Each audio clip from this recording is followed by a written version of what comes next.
I'll tell you a little bit about me first. My name is Wendy Bradford. I'm the Library Media Specialist at O'Bannon. I've been with the school city of Hammond for 17 years now. 8 of those are in the library, and I'm also the tech liaison, the Google, Google leader, the webmaster. And before that, I was a classroom teacher for 4 years at O'Bannon. I taught 5th grade, and then I taught 6th grade math at Gavin for 5 years before that. So I definitely have that classroom experience as well as the technology aspect. Fun guy out there. My contact information is down there at the bottom. Feel free to email me anytime with questions after we're done with the session.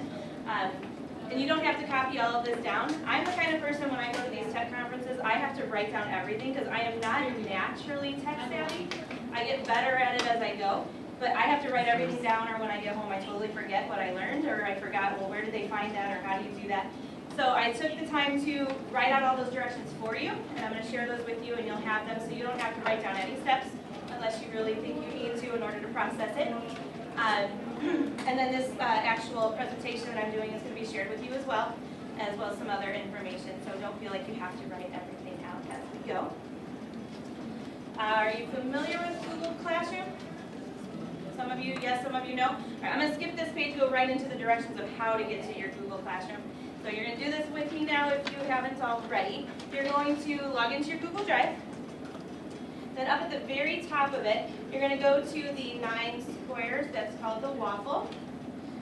And some of you may also know there's a little shortcut that I forgot about. You can also go to the Hammond, on the upper left-hand side, there's a Hammond link that you can open your classroom straight from there. That's a little bit quicker of a way, but I totally forgot about it when I was doing that. And if you can't tell, I'm in my 8th month of pregnancy, so I've got a little bit of the pregnancy brain going on. It is a real thing, and I'm struggling with it daily. And I'm hoping that all the times that I stutter over my words or I completely lose words, that just means this little girl's going to be super smart because she's taking home my braces. But anyway, once you go to your waffle, you can click on More at the bottom. And then we're looking for that Google Classroom icon that you see up on the center of the board. There's still, is the seat open still? Yeah, that seat's open. Okay. It would be helpful if you had one. Oh, that would work too. Any device. Thanks. Got some cheers without tables. Of course there's only one choice. Yeah, right here. Do you have enough battery power to last if we unplug you for a second? Oh.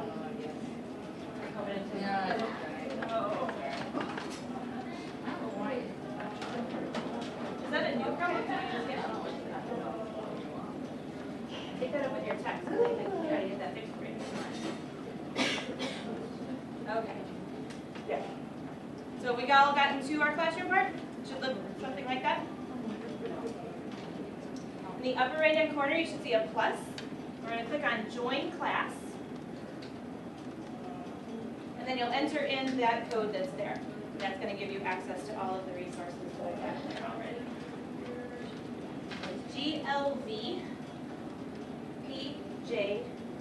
GLVPJWD. Once you click Join, it'll take you into the classroom. Anybody still need that code? Okay, I can wait for you, no problem. Have you gone in through iPad? I personally have not, no. Trying to find more. There's also the Hammond link up at the upper left-hand corner of the preset Hammond links available. So go into our waffle. It looks like a chalkboard. I mean, these are a lot.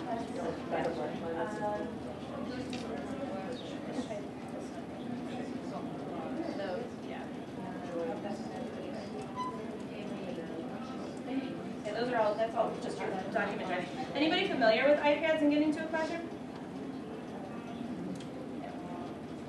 What do we call it? Try get somebody in here? Try it. For Google Classroom. Yeah.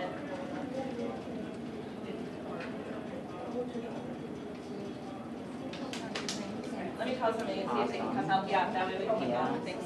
Jason's such a He's so funny. Hey, Brian, it's funny. Can you have somebody that might know how to open up a Google Classroom from an iPad? And there's opening the classroom from my and a half.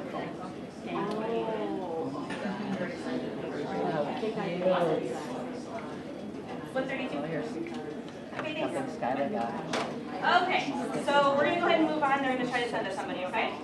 All right, so within your classroom, you now have access to all of these documents. The very top one is the presentation that we're going through right now. So if you need those visual reminders when you get home, you'll be able to go back in there and see all the different screenshots that I pulled. The next one says Google Forms survey directions. That will give you a step-by-step written directions of click this, then click this, then click that. So if you're one that just need the handy directions next to you, that's what that is. Once we get to the grading portion, which is the second half of this hour, if you want to click on this to get that quick Flubaroo link, you'll be able to do that. Otherwise, I'll show you how to get to it. This is an actual Flubaroo overview that they put out. This isn't something I created, but it's just more information for you later on if you choose to get more information. And then the final one, the Flubaroo, are the step-by-step directions for Flubaroo. So this first one is how to make the quizzes. The last one is how to grade the quizzes. Okay? So know that's there for you. And I don't plan on taking anything down out of the classroom, but just some advice whenever you go to these things. If people share things with you, it's a good idea to go ahead and make a copy of those things immediately so that if the presenters ever do take it down, you still have access to all of it. You know how to do the copies? Just go to File, make a copy when you're in it? Okay. All right, so to get started, in the classroom, hopefully you still have that open. We're going to go to the not the evaluation one, but the second one. I believe it says, I gotta see what it says. Survey Google, survey directions.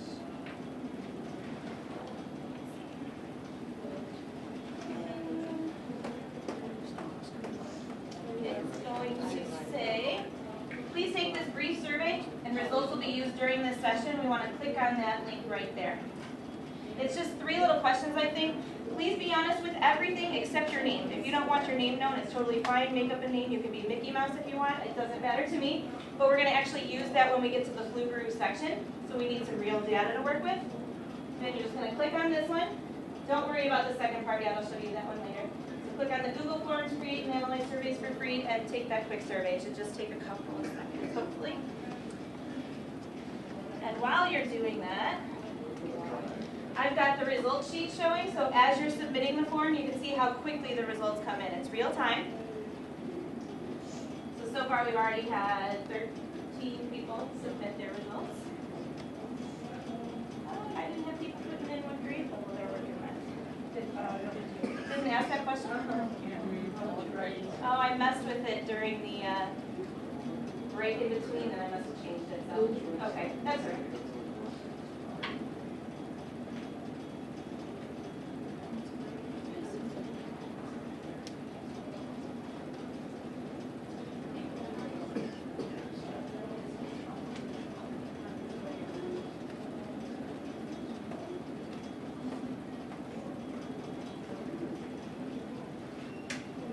We've got 32 or 33 people in here, so not everyone's sent it in yet. Okay. And honestly, this part of it, submitting the form, isn't the biggest of deal, so we can go ahead and move on too if not everyone has done it. What's you still trying to find it?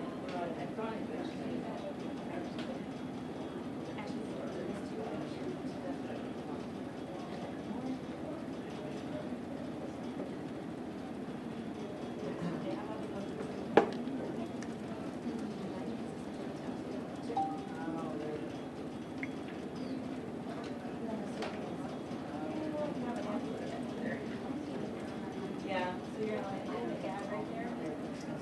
Did anyone write down that classroom code? Yeah. Just so I don't have to go back and find it. GLB.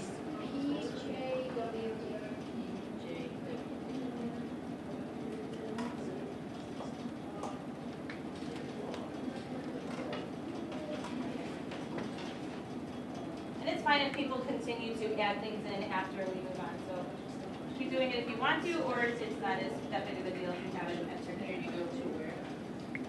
The survey.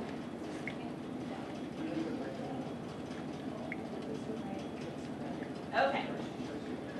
So we're going gonna go through and start to build our own form for the first time. We might not get all the way through making an entire quiz, but it will at least get you started and get you familiar with what the quizzes look like and the different types of questions you can ask. So if you leave the classroom, don't X out of it because we're gonna go back to it later. But you can just go back up to the tab that is used for your Google Drive. And then at the top, we want to, or on the left-hand side, you want to go to the button that says New. Down to More, because it's not going to show up in your actual original menu. And then over to Google Forms. I think I'm going a little too fast for a few of you. I'll slow down. So back when you're in your Google Drive, that's your original, where you can see all the documents that you have saved. And go to the left-hand side to the New button. Down to More, and then over to Google Forms.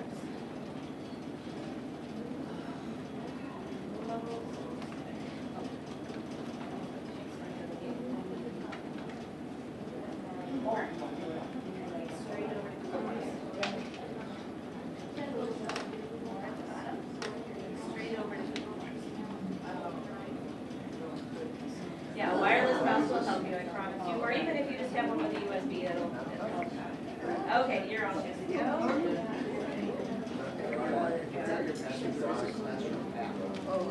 You guys are all good. You're on the form already? Okay. Okay. Okay, so you're going to leave your classroom.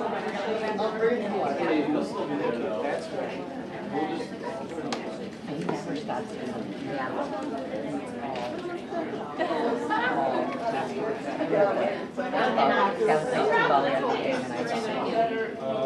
watermelon slices and made it a shake, you know, so we ate the whole melon. And he was eating it all the way down to the green. Okay, you're welcome. All right. So now we should all see a blank Google form. At the very top, it says Untitled Form. That is going to be the name of what your people, your students or your parents or whoever gets it, that's what the name is that they will see. It's also how it will be saved in your Google Drive. So for now, if you have an idea of a quiz in mind, go ahead and name it. If you want to just do a fake one, you can just write sample and then know to go delete your sample later. We're going to put in some kind of a title for Untitled.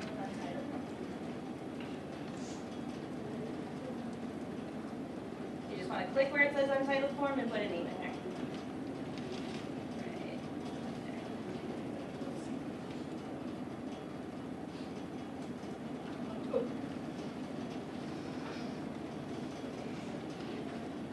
Okay, while people finish that up, there are 9 different types of questions that you can ask in a Google form. I'm going to show you briefly what those look like. You can have a short answer. Most of the time it's something like a name. The kids can only put in a few words, so it can't be an entire paragraph. It'll limit them. I don't know the exact number of characters that it's limited, but again, just a few words for the short answer. If you want a longer response, you would want the paragraph.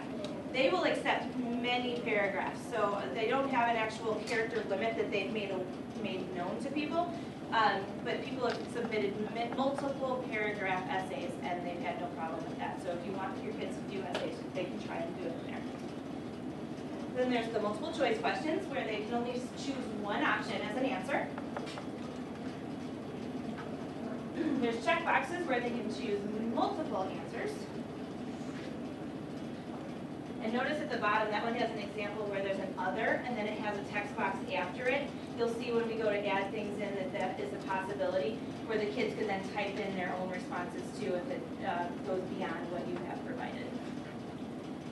There's a drop-down menu, where again, the kids will only be able to pick one answer of whatever you have in there. The linear scale is just like what you did on the survey a few minutes ago with how comfortable you are with using technology. There's a multiple choice grid where you're asking several different questions and different answers are going in there at the same time.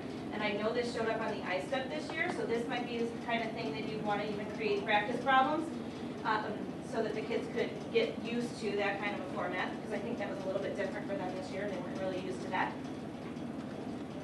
And then they have an option for a date and a time. I don't know why you would ever need to ask about a time, but that's available for you. So anyway. Right now, I'm just showing you examples of types of questions that you can have. Oh, when you Now I'm back to the don't screen have that tough you guys time, have. having time would be a good. All right, so within the Google questions, we've already put in a titled form. Now we're into the first question. Where it says untitled question, that's what the question actually is. So it's not an actual title for the question, it is the question itself. Over on the right-hand side, that pull-down menu is where you will make the choice of the type of question you want it to be. Once you make that decision, some of this may change. So for a multiple choice question, you'll see the options. If you choose a different type of question, it'll change the format of what you're going to see, how you enter in your answers. So for this one, if we wanted to enter in some answers, we would just type where it says option 1, you put in your first answer. And then if you want multiple more answers, you just go to add option and type in the next one. And you can add as many different options as you want. And then like I showed you that example a moment ago where you hit the add other, if you click this part, that's where the kids will be able to put in a short text response of their own if you want to let them do that. But that's just an option. You don't have to include the add other. This button down here at the bottom is really actually helpful if you have a lot of questions that are similar. It's a duplicate a question icon. If you have a lot of true-false questions or yes-no questions, you could just duplicate the question and then change the question in the next setting, but you won't have to type yes and no for your answers over and over and over again. So that's a nice tool that I didn't even think I would use that very much, but it's surprising how many times I did. Even if I have to change several things within the question, it was easier just to duplicate it rather than start from scratch and type it over. If you're throwing a question away, obviously that's going to go in the trash can. You'll want to decide if you want to make the question required. So if the kids go through and they go really fast and they skip a question and they try to submit it, it won't let them until you go back and answer every single question if you make the questions required. If you don't make it required, then they can submit a blank answer and that's fine. So it's completely up to you whether you want them to make sure that they answer every single question. All right, there's some options over on the right, those 3 little dots.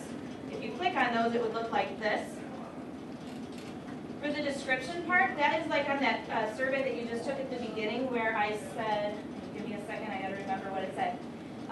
For your name, underneath it, it said you can make up a fake name if you want to. That was a description that I added for it, so it wasn't a part of the original question. It's just something else, additional information you can give your kids. So you might even give a hint to the kids about how to solve an answer or rephrase it in a different way, so in case they weren't sure what you meant. That's what a description would be for. For the go to section based on answer, I actually want to show you what that looks like because that it's kind of hard to visualize it unless you see it. So give me 1 second. I'm going to close out of this for 1 second.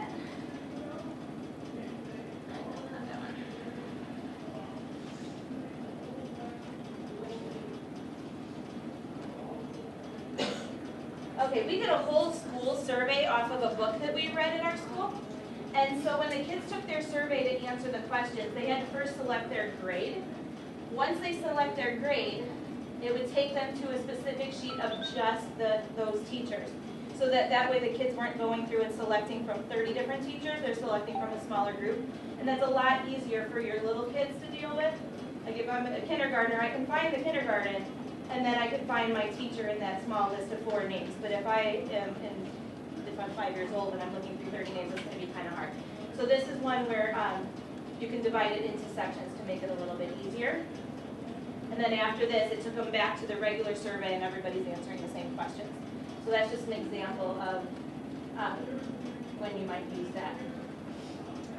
I'm trying to find another one. Here's an example of where I copied the questions a lot. We just wanted a quick idea of what types of computer programs the teachers were using. So instead of retyping every single question, I just duplicated it and changed the actual question because it's yes, no answers for all of them. So kind of making sense, right? Okay. So back to the side. A nice thing too is the shuffle option order. So the options are the answers. So for all those wandering eyes that you tend to get, if you shuffle the question order, if the kid clicked the first circle and another kid looks at it, the first answer isn't going to necessarily be the same first answer that they see on the computer next to them. So that's a good option if you choose to do that. So again, on the questions itself, that's underneath those 3 circles for your extra options. Okay, on the right-hand side of your screen, is where you would add an additional question. You can add as many questions as you want, so just hitting that plus. The T is where you add in that description, like I had with the, make up a fake name if you want to. You can also add in images or videos to each of the questions. Keep in mind though, we haven't figured out yet how to add images into the answers. So you can attach an image to a question, but you can't have the images be the answers, if that makes sense. That appears as if, like, how does that show up on the screen in comparison to the survey itself? All right, let me get back on this one. So we used that one with Mike. If I go to the next question. So I added in, added in some pictures here. And because the kids, it was a book about dogs, and we were going to have the kids pick what type of dog somebody should get. So we just added in a whole bunch of different pictures of dogs, and then they could go down here and actually answer it. So it's a little bit separate from the question. I've got a better example of one. Here's one that I gave to some kindergartners.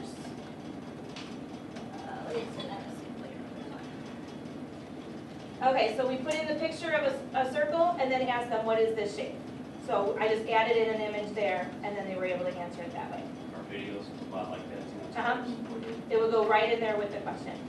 And again, with those little kindergarten kids, we have it where we broke it up into different segments so that only one question is on each page, so they're not scrolling down a whole bunch of different questions at once and getting lost. So we went one at a time and answered the questions together. Oh, obviously, so then the image is right there in the question itself. Also, I think, I don't know if we talked about this, but you can put in there for an option to see how far along you are in the survey, to see whether or not you're close to being finished with it, because when we take like those tell surveys, it's like 15 minutes, because how far. The kids sometimes like to see how far they are in it too. So that's an option that you'll be able to put in there as well. Did that work out the time management too? Yeah, absolutely, I could, yeah. So yeah, I'll show you how to put that in there too. Did we go through all of those? This last one is just if you're going to add those sections, like I had each page could have a different question, that's adding in a section. So when you add a section, that'll separate it out so that each question is on a different page. Or you could have 3 questions on a page, or if you have, if you're doing like a unit summary and you just want to have a couple of questions about this chapter in one section and then a different chapter for a different section, you can put different section breaks in between the questions if you want. Okay, so at the top we've got a different menu. You see a color palette, the eye, the settings, the send button, and the more options. So here's what these all do. The color palette will change the theme of it. When we opened it up for most of you, it turned into like a purple survey. If you click on that color palette, you'll be able to choose from different pre-made pictures, different colors. You can even upload, I think, some of your own pictures to use as a background. When Alicia sends out surveys, there's always different backgrounds for it. So you can individualize it a little bit and make it your own. If you click on the picture of the eye, that is a way to preview the survey. So as you're building it, it's going to look a little bit different than what the kids are going to see when they get it. So you can click into preview, see how it's looking, see if there's things you want to change with it, and then go right back into your questions if you want to do that. Also, once we get to the grading part of it, you're going to have to make an answer key. So if you go into the preview section, you can answer the questions right in there. You don't have to actually send yourself the form and fill it out. You'll be able to fill it out right there from the preview section. All right, in settings, this is where you'll be able to make some of the changes that we were just talking about. One of the questions is, do you want to collect the kids' usernames? We all know that kids aren't always the most honest of individuals. So if they put in somebody's wrong name, if you require them to use a username, they have to log in with their Google account before they can submit the form. So that's one of the options that you'll be able to pick within the settings. Do you want to limit the number of responses that they can give? If you're giving a quiz, you probably want their first answers, not, oh, I talked to somebody else and now I know what the answer is, so I'm going to go and resubmit the form. You can limit it to, if they're logged in, they can only submit an answer one time, or submit the whole quiz one time. Same thing with the next one. Do you want them to be able to change it, recall it back, change an answer, and then send it in? If it's a quiz, you're not going to want to, but if you're just gathering general information about them, you might want to allow them to take it back, fix it, and then send it back in. That's where you'll also put that progress bar that I just showed and what you were talking about with the time management. You can do that within the settings. And you want to shuffle the question order. So in addition to just being able to change the order of the answers, You can change the order of the questions too, which is really nice because again, those wandering eyes. And even those kids that are worried, oh, she's on question 3 and she's on question 12, it won't matter because they all have different questions that they're going to be seeing. And what's nice is when this all goes into a form at the end, it will all put, even if you shuffle the questions, it'll put all those questions kind of back in order on your form. So that it'll all be in one column, that it'll be nice and easy to read. I have a question. So on the progress bar, I can see who's answering, how quickly they're answering. That's a little bit different. The progress bar is for the kids. While they're taking the survey, they'll be able to look at the bottom and see, I'm only 10% of the way through, or I'm 50% of the way through. That, the kids would see that. You'll be able to see in lifetime, just like I showed when you guys were doing the survey, if you're on your computer in the responses, you'll be able to see as they submit. But that's when you're in the Google Sheet, and I'll show you that in just a second. All right, so those are all the different options in settings.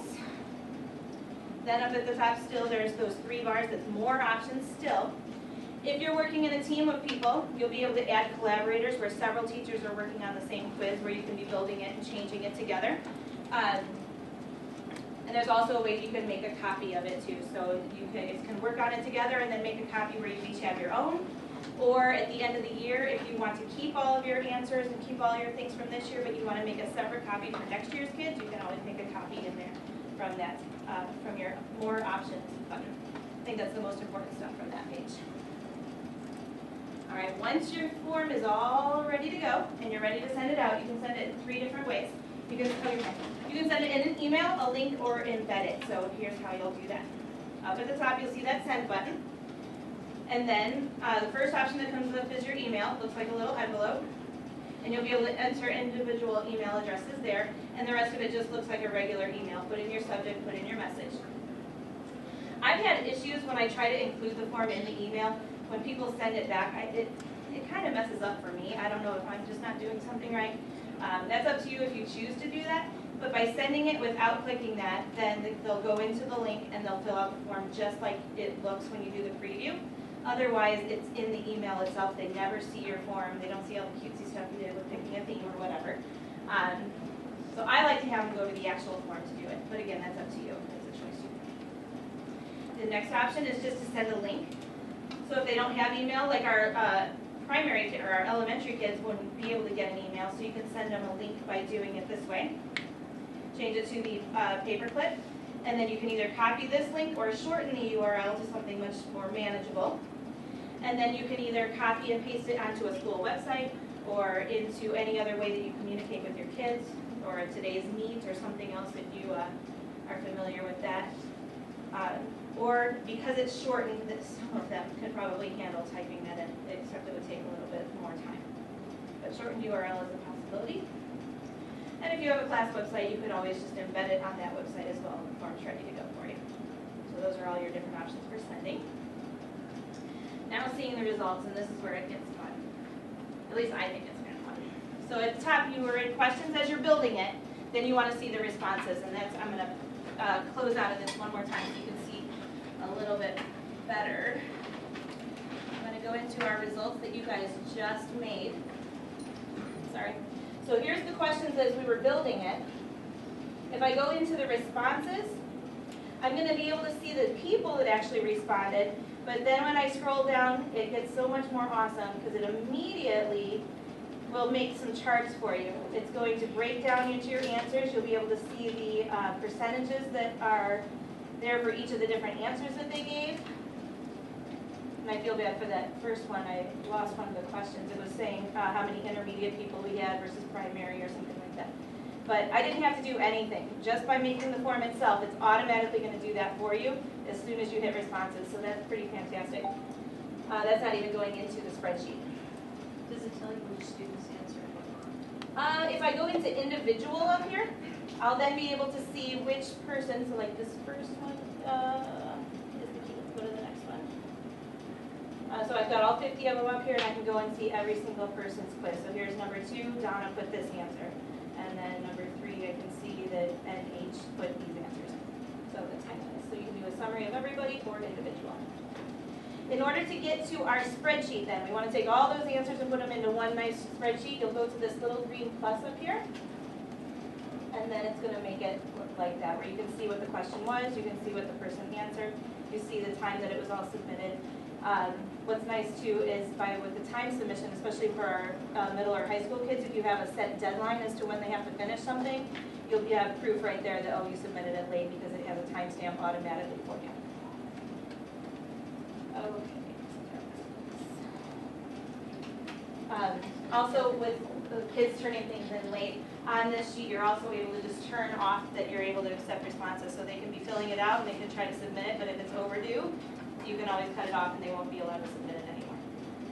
So that wouldn't necessarily be for a quiz, but maybe for an assignment or something if you had it for that. So again, that green little plus is where we'll get to your spreadsheet. And where was it? Oh, this options part.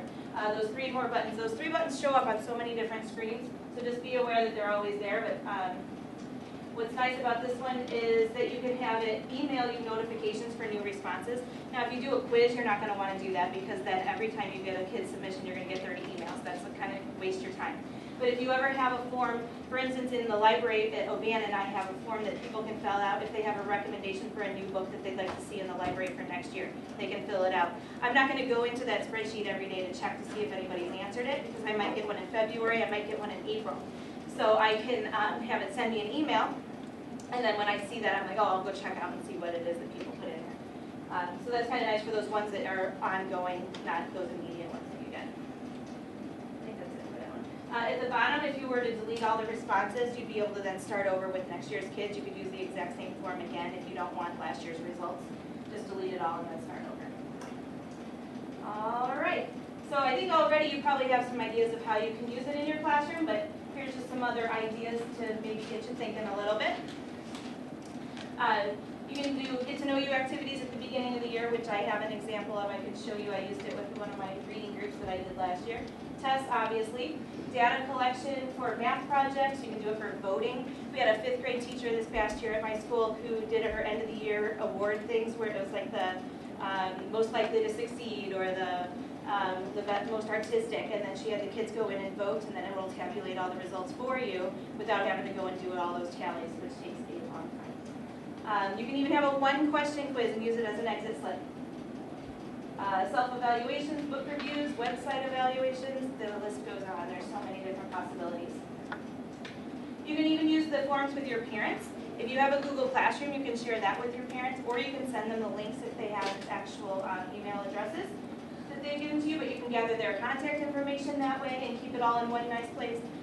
You can ask for report card conference times, feedback on anything that's happening in your classroom, RSVPs for various events, so it's good to use with either teachers and students. We had our family night. We made a form for our parents to fill out when they were done with the family night to give us feedback on how that went. So it was really nice to have everything in one nice place where we could see, and then again, it has those charts and tables at the end of it where we were able to see, well, we had, most of our parents were parents of primary kids. Our intermediate parents didn't come, and we were able to see, did we like it, did we not, what kinds of suggestions they had for us for the future. And it was all in one nice place instead of all that paper that we always use for surveys and feedback. All right, any questions so far on building the quizzes? No, all that stuff you just showed, do I have access to that? This entire presentation is in that classroom. So it's the very first one in that big post of all the different documents. This whole thing is in there. Any other questions about just building the quizzes? I know we kind of went through it fast, but again, you can go back and build it with the directions sheet later. We're doing okay? All right, now I think what most people are wanting to see, how do we grade this stuff, right? All right, so we're going to go back into your classroom tab if you would. And that survey that we took earlier, there's a link right underneath it that is the SCH Learning Day responses. If you can click on that, that's going to open up the spreadsheet that I was showing you as you were sending in the answers. You saw it up on the screen. I've shared a copy of that with you. Have we all been able to find it so far? No, that's okay. No, that's okay. Once you do find it, if you could go to File and make a copy, that way you'll be able to manipulate a little bit in a minute. All right, so we're going to go back to your classroom right here. And then we're going to go to, yep.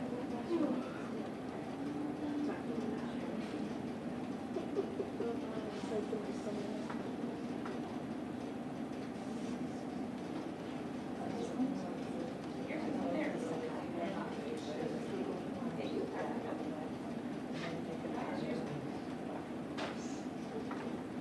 Most of you have found it, right? Okay. We need to be in your class report. Oh, that's why, we're in this. Like, when close, like, open up your,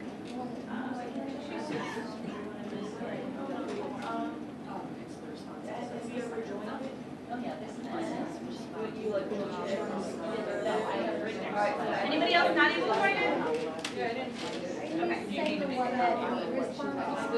Say the one that responds.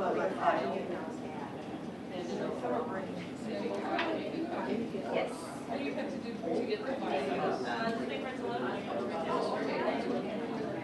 And then this is going to save to your Google Drive, name it whatever you want, and you can obviously delete it later, but this is just so we'll be able to manipulate some of the data in just a minute. Okay, so do we all have our spreadsheet open? Anybody not have the spreadsheet open? We want this one right, the one with the little green arrow in the corner. Yep. Okay, no problem. Okay. So now that we've got our spreadsheet, if you were on your own form, you would get your spreadsheet from there, but we've just opened the spreadsheet. So now we're going to go up to the menu bar at the top, go all the way over to where it says add-ons. Click on the word add-ons.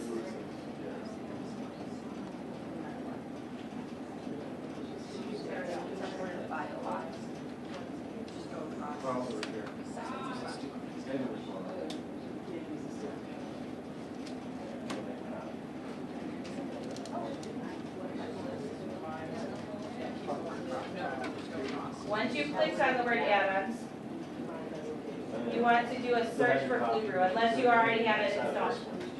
So you'll do a little search over here on the right-hand side. Type in Flubaroo. There, you got it right there already, yep, and then you can hit free. Go to file. Yeah, I mean, a file and then copy. Yeah, you did that. I missed it. Alright, so you've already got your good.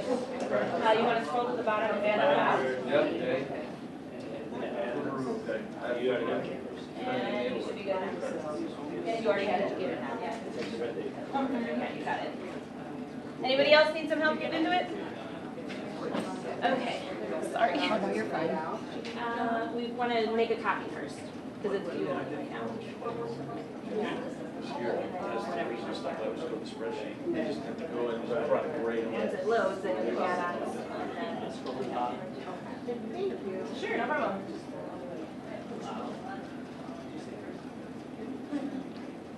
Yeah, once you click on the Flubaroo, or I think you have to scroll to the bottom and it has to say allowed. Or there's even a plus on it that says free, you should click on that to add it. I couldn't put those screenshots in because I already had it added and I didn't disable it to get those screenshots. Are we all okay? Alright, once you've got it added, then you're going to go back on your spreadsheet, go back to the word add-ons, and now you should see Flubaroo underneath that. It should already be installed for you. And then you'll go over to the words grade assignment. Okay, so we want to do get add-ons.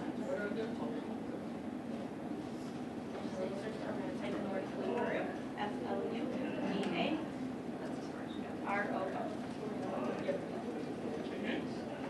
There it is, we're going to hit free. Yep.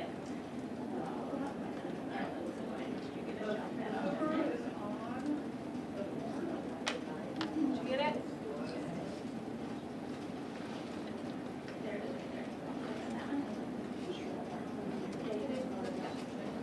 is right there. That's what I got. And then the bottom, you'll get this. And then scroll to the bottom of this and you'll hit allow.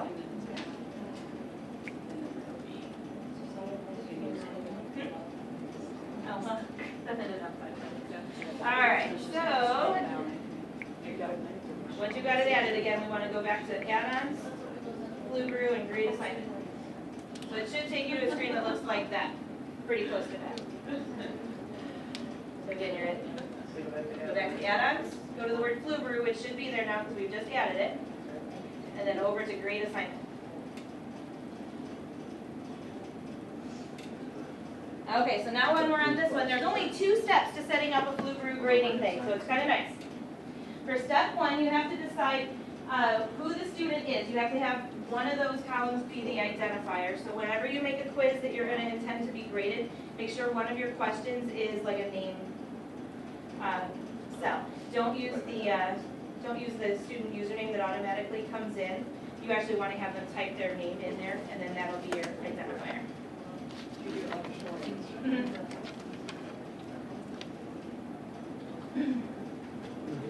Okay, so other options then would be to skip grading. There might be some questions you have on there that you don't want graded at all, so you can actually change that to say skip grade.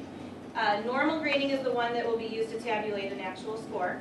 And then grade by hand, if you ever have those questions where it's a multiple choice question but you have an essay at the end, you can always just mark that essay as grade by hand, and then it'll grade all of your multiple choice questions or your true-false questions, and then you just enter the score for what you want the essay to be. But then you don't have to have two separate quizzes. You don't have to have your multiple choice and then a separate one for your essays. And then the point values range anywhere from 1 to 10.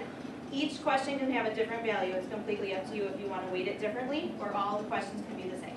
Up to you how you want to do that. So that's all you need to do for step 1, is choose your identifier and then choose how you want to grade each of those different questions. For step 2, you have to pick of all the submissions that were entered, which one is going to be your answer key. So that's when I said when you were building your quiz, if you go to that preview button, you have to take the quiz yourself. You're going to go through and enter in all of your answer questions, or all of your questions correctly. And then instead of putting in a name, just type in the word key, and you'll see on your answer sheet that the key is the one that you're going to use for the key. Imagine that. All right, so we're okay with that? That is it. Then you're going to be able to go ahead and hit submit to grade it. If you do a getting to know you, you don't technically grade it. Right. So you would just create the spreadsheet. Right, right. This is just for if you do multiple choice questions or actual things you want to grade. Now, obviously, the survey we did earlier today, you're not going to grade somebody based on how well they feel comfortable with technology or what grade level they teach or any of that. That was just so we had some data you could manipulate with today. If you actually create a form but you don't have any answers yet, you can't go through and do the Flubaroo stuff. You actually have to have data in your spreadsheet before it'll let you go through and set all that up. So that's why we just shared that with you, and it's bogus, and obviously the grades don't matter for that. All right, there are going to be times though that you want to allow multiple choice or multiple correct answers. For instance, if there is a multiple way to spell words, if you do a short answer, it does count spelling. So if they don't enter it correctly the way it's spelled, it'll mark it wrong. Even if it's the right word, they just spelled it incorrectly. Is it case sensitive? I'm not positive on that. I've never actually given a quiz where the kids do short answer, so I'm not positive. You could play around with that though and just take the quiz yourself and see if it grades it wrong. When you make a key with all the right answers, and let's say most of them are multiple choice, but a couple of them are short answer, do you just leave those blank? No, you would actually enter in the correct answer and the correct spelling of it, so that it would know how to grade what the kids write. If the kids write the exact same thing that you have, that'll mark it right. Okay. If they spell it differently. But if there was one that, like there was no correct answer for that, like. That there is no correct answer? Right. That would be one you'd probably want to just skip grading, because if there is no wrong So answer. you could put whatever into that space. Mhm. You have to get something into the space and you could skip grading. Yeah, so back when you're doing this one, if it didn't have a correct answer, you can just skip that grading because it's not going to assign points right or wrong for that one because there is no right or wrong. Okay, and it doesn't matter what you put. Exactly. Okay. Yep. Okay. Also, if there are multiple answers in addition to just spelling errors, if you actually had different answers that are acceptable, you would follow those directions. Again, I've never done this personally, but I just found that and thought it might be helpful for those of you that are going to go that next step. And again, you have to play around with it a little bit to try and make sure that that works correctly, but there's some directions for you just in case. All right, we're going to ignore all this for just a second. If you already hit submit grade, did you guys do it to grade it already? And because I messed up the form earlier, some of the questions are automatically wrong because I think you guys didn't even have the question. But this is what a response sheet would look like once it's graded. You'll notice it always has the time submission, it has the kids' names, but you'll notice some different colors on there. If a kid's name is in red, I'm going to go over to my direction sheet here. If a kid's name is in red, that means that that student scored less than 70% on the quiz. So that's helpful at a quick glance. You can go right along and I can see, well, Anthony and Antonio and Elijah, they're having some trouble with it, and I can see who my stronger kids are that did well on the quiz. Also, you see over the fourth one over with what is this shape, it's in orange. That tells you that, less than 60% of your students got that question correct. So I can right away look and see that question is something I need to go back and cover again because a lot of my kids missed it. So it's a nice, quick, easy way to look at it without having to, again, tabulate things yourself. Any questions on how this looks so far? Yep. Yeah, for where it says email to grade, is there a way to directly send this to the student or Only parent? to middle and high school kids. Okay. Our elementary kids don't have, I mean, they have email accounts, but they don't actually get to see their email address, or they don't get to see the inbox for that. So yes, there is a way to do it for middle and high. I'm elementary, so I don't personally know how to do it. It's on my list of questions to ask, and I'll put that into the classroom once I figure out what the answer is. What did you say about highlighted in orange? Is that? If it's highlighted in orange, that means that less than 60% of the kids got that question correct. Also, for the ones that were in red, when you saw that it was 70%, if they got a 70% on the quiz or lower, you are able to change that default also. So if you were to go back into that add-ons like we did when we added in the Flubaroo, you go to add-ons, Flubaroo, advanced options, and then you'll be able to change the percentage in there as to what's acceptable for you, what you're looking for. Still doing okay? Remind me, what time was this last one open? 2:40, so we only have a couple minutes left? 50? 2:50, okay. All right, so basically that is Flubaroo. I want to go back and show you a couple things in the forms if you're wanting to see what some of the things look like. I can show you some examples of any of the forms that we've created or what some of the grading things look like. Or you can even take a few minutes and play around with the forms to just see how you're feeling with building that. And you can ask questions while you're here. Anything right off the top of your head, that you'd like to ask? How did you build it? When you're in the quiz itself, when you're building it, let me find the one. When you're building the questions, you go to the preview button up there, and it'll take you to show you what the kids will see when they actually take it. You can take the quiz right from there, and then you'd be able to hit submit. Make sure that for the name, you just type in key. That's it. So you don't have to go to a separate place to actually fill it out. It's right there in the building of the form. Now notice when I did that to do the preview, it opened up a new tab. You can close out of that and go back to continue editing your questions. Any other questions that you can think about?